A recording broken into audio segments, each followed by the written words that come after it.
Hey guys, so I'm doing a review of the Diamond Select Netflix Castlevania Series 1 figures. The series is 3 figures.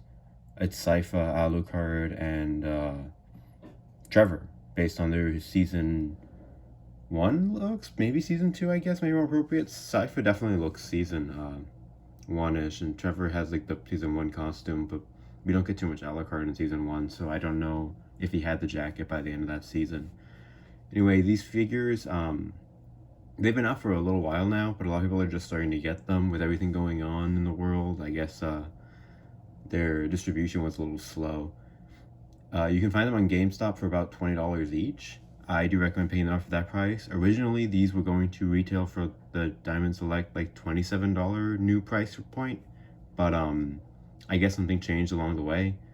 They might also just be in GameStop. I know they're not available in Walgreens. I think you can get like the larger package from like comic shops or specialty stores, but I think GameStop has like the slimmer package. Anyway, we're gonna take a quick look at the accessories and all these figures come with. In terms of Sypha, just about all of her accessories are hands, although some of them do have some magic effect parts, and those are the ones that I prefer to have her displayed with. Particularly the left one with the curve is just really dynamic for a very otherwise static figure. And then the little ones where it's like the magic sort of charging up, I really enjoy posing her with those. But you get a lot of options with her, and she holds them all pretty well. It does suck that you can't pose the figure too well to go with some of the option parts, but it's nice they put in this much thought. Alucard also comes with just so many hands, a lot of option parts for that. Some fist hands, some gripping hands, some splayed open hands, some like, I guess relaxed hands, and then fist hands, along with an alternate head that I'll give you a closer look at in a bit, meant to show its fangs, but it kind of looks just like he's talking in the animated show. It's not too aggressive or like attacking in terms of its paint and sculpt work. It also has two versions of the sword. One that's meant to be like when it's like all ignited with the blue flame, and that's a transparent plastic, similar to the magic effect parts for Sypha. And then a sheath, which you can put the non-ignited sword into, and that's what I actually have them displayed with. It's just a very neutral pose, and I like the ability to have him seem like he's just sort of standing there ready to attack without being phased, all nonchalant. Here's a closer look at the open mouth sort of vampire head that Alucard comes with. He's the only one from Series 1 that comes with an alternate head. Although I think all of Series 2 will come with alternate heads because they're all vampires. I'm not sure if we've seen that yet though. I don't love this head. He just kind of looks like he's in the middle of a sentence and not like he's about to attack you or bite you. But it gets the job done, and it's nice to have options. I definitely prefer the other head though.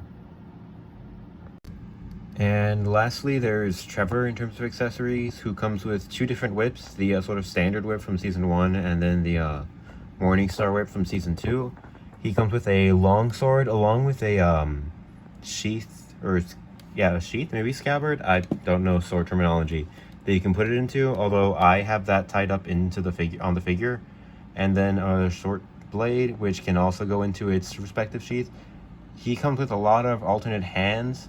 Do know that he comes with two sets of like knife throwing hands, in terms of like holding one knife each, and no like regular gripping hands. You have to do some modifications if you want him to be able to hold his other accessories and just sort of cut those knives out. You can see on the top here I did that, and I have like the two loose knives, which I don't really think you can put back on there. You can try sort of like fixing it in there, but those will get lost. But if you want to be able to hold his blades or his whips, you gotta do that. I do like the other hands that they gave us. I just wish they didn't give that big of an oversight in terms of factory error, because all figures have that. It's consistent throughout the board, and that really is a detriment, because anyone who isn't willing to like take a knife to their figures or doesn't know how to make modifications, there's just about nothing you can do with the figure besides have them posed with essentially knife throwing or fist hands. I guess you can do the relaxed hands, like the split open hands, but those aren't too cool for Trevor, considering he's like such a fighter. Also, I forgot to mention, Trevor comes with a bucket, which I guess is supposed to be like the bucket they fill with holy water in season 1. But this is a weird accessory, especially when you consider Trevor was supposed to come with like his big cloak that he had in the beginning of the show. And I guess they had to get rid of that for budgetary reasons, and that kind of sucks, but I didn't love the cloak anyway, so I'm okay with it. I know some people were disappointed, but they kept the bucket, and like, I guess it's a nice bucket. It's hollow the inside, so you can like put things inside of it, I guess. Just what a strange accessory to include, especially if you don't have like the night creatures or any sort of like water bit to put this with. I don't know who's posing this with the bucket. Alright, so first up, Alucard here. Let's get this sheath out of the way. It doesn't really have a place to go, but I kind of just forced it in to fit in between his like jacket and body. I think it gets the job done. Just sword out also. So Alucard's probably my favorite figure of this line, of this wave. Oh, he tips over. He has a ball jointed head that helps him look up, down, left, and right, although that is hindered more by the hair than by the collar. He does have a really tall collar though, so you probably wouldn't get too much out of it anyway. His arms are on hinge joints, so they can go all the way up, and then the socket lets them go forward. There is a bicep swivel, so you can get some mileage out of that. His elbows are single joints, and they go a little bit under 90, maybe a full 90 if you heat them up properly, but I don't get these guys into too many crazy poses. I kind of just have them standing there. And then the hands are on pegs with hinges, so they go up and down, and then they can rotate on the hinge. Do be careful though, because they are kind of thin hinges and they're pretty long. I mean, the pegs are pretty long and thin, so be careful with that. Maybe heat up the figure if you're having difficulty. He has a diaphragm joint that gets a lot of left and right motion, but not too much up and down. I mean, forward and back. He has like the old style DCUC hips, so there's like a T joint. The jacket does get out of the way, but it's a very unsightly little joint area. So probably just keep them forward. They go forward and back. Get them into some like walking poses, I guess. There's a swivel at the thigh, and it's fairly seamless because of how round the legs are, but it does break up the sculpt. He does have a double jointed knee.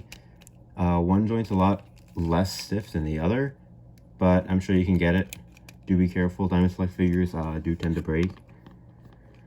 I'm not sure if he has he does have a swivel at the boot cut, so that's nice. And then a hinge at the foot, along with a rocker, but do be careful with a rocker. It does go quite a bit, so you can get him into some decent poses, but it is at an angle, so I'm not sure how helpful that'll really be.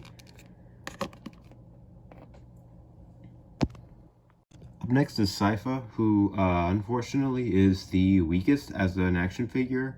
I love the character, but this figure did not translate too well, probably because of the sculpt from the outfit she's wearing. If they'd have gone with the season 2 look, or if they'd waited on this character and given her the season 3 look, which is probably my favorite look for her so far, we'd probably get a lot more out of the articulation, because it's all there, you just can't really use it. Her head, oh, there's a hair on me. Her head is on a ball, but I get a lot of resistance out of it, and I'm not sure why, so I'm a little nervous to use it too much. This piece is floating, which helps get out of the way for the left arm to go all the way up, but the right arm is still pretty hindered, and it's hard to get it up without it looking awkward. I have seen people just straight up remove it, but the shoulders aren't as filled out as they probably should be, so it looks a little awkward proportionally. There's a hinge at the elbow, but it doesn't move much at all. It seems to be mostly because of the sculpt. She has like these sleeve cuts, so you can't really get anything out of it outside of like 15 degrees. She has the same style hands, so they go up and down and can rotate on the pin, which is useful for giving her the little magic effect parts, but it's hard to get her into good of poses with them because of their limited articulation. Let's lift this part up so you can get a look at the underside. You see she does have a diaphragm joint, and it works pretty well. Not too much forward and back like Alucard, but it does go side to side pretty well. Let's lower that back down. The skirt piece is in 2 pieces, but it's a very stiff plastic, so you really can't get much out of the legs. It is good that they're fully articulated under there. I think they're the same joints as Alucard, except for maybe no thigh swivel. But that's useful because it helps her stand well, and it's a little hard to make her stand otherwise. And I like her sculpting. She has like the little ribbon belt thing. These look nice. They have the little indent and the ridges to the costume. You can see little wrinkle lines. And then if you look like under her, skirt, I guess, her legs actually have like the sandal boot lace thing, but they only go up to the knee, so they don't really have the ending. But she gets the job done. Out of all 3 of these figures, she probably lends herself the most to getting another version of the character. 1, because her costume's super different now in the show, and 2, because this figure is not all that great, but I am happy to have her just because I love her in the show. And that's the big thing with these figures. They're mostly just 3D representations of the characters. You just put them on a shelf. There's not too much play factor to them. Alright, lastly we have Trevor, who's probably the most playable out of all these figures. His articulation, you get the most mileage out of it, and he comes with just so many accessories. But as you saw earlier with the hands, you need to do some modifications if you want him to be able to hold his weapons. Which you can see here, he holds them fine once you do that. Also, this sheath, I used a piece of thread to tie it onto here just because there's no real way to connect it to the belt. And it's not perfect, but when he's on the shelf, after tying that string up, I just have it sort of rest against him like that, and it gets the job done.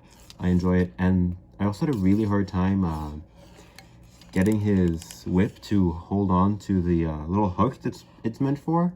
I had to tie it up, and I'm not gonna unwrap it for this video because I had a really hard time tying it up without feeling like it's gonna break. But with this on there, it does look really nice. We'll just take it out of the hook for now, but I'll keep it tied up. So Trevor also has a ball joint for his head, so he can look kind of up, down quite a bit, and then full 360. His shoulders, same style joints, they go up, they go forward, no real problems there. His bicep swivel, single joint at the elbow, probably the best range out of the 3 of them, even better than Alucard because his sleeves have like a cut to the top part, so that's not hindered at all. Same style hands on the peg, and then the hinge. I kind of wish that the hinges went forward and back instead of like up and down for the swords, but I can't complain too much. I like his little daggers that he has along his belt. I actually think they might be inverted in terms of what color they're supposed to be. They might be like a darker blade and like the lighter handle part, but I don't mind. They look nice on there. His diaphragm joint is a little stiff on mine. It creaks quite a bit, but it does get the job done. And just like Alucard and Sypha, not too much forward and back, but a lot of side to side. Same teeth style joints, but they're very hindered by the red skirt piece, which is a hard plastic. Not as hard as Sypha's skirt, but harder than her robe bits.